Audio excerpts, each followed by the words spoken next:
درسنا اليوم أيها الأصدقاء أننا يجب أن نعرف كم ملف إكسل مفتوح. نحن الآن لدينا 4 ملفات إكسل طلب تنفيذها في هذا البرنامج. نلاحظ بوك 1 بوك 2 بوك 3 والملف الذي نعمل عليه رقمه 180. البرمجة الموجودة هنا أنها تطبع أسماء أوراق العمل التي الآن موجودة في الويندوز مفتوحة، فإذا أحضر لنا أسماءها، أسماء أوراق العمل.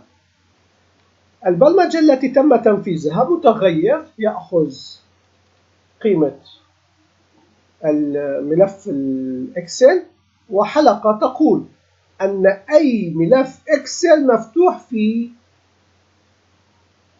الويندوز.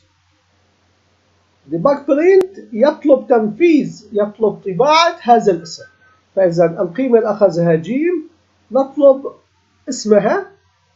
اسمها وتطبع. فإذا في هذه المراحل نلاحظ أنها عندما تم تنفيذ الحلقة تمت الطباعة في المرحلة الأولى والمرحلة الثانية والمرحلة الثالثة، فإذا تم طباعة الملفات الموجودة في الويندوز التي تم فتحها في المرحلة الحالية.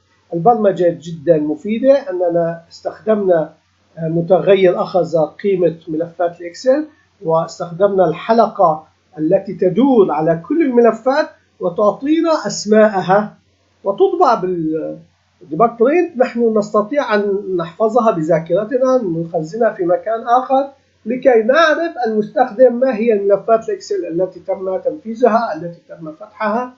أمور أخرى يجب أن نفكر كيف نستفيد من هذه البرمجيات البسيطة لتصميم برنامجنا الضخم.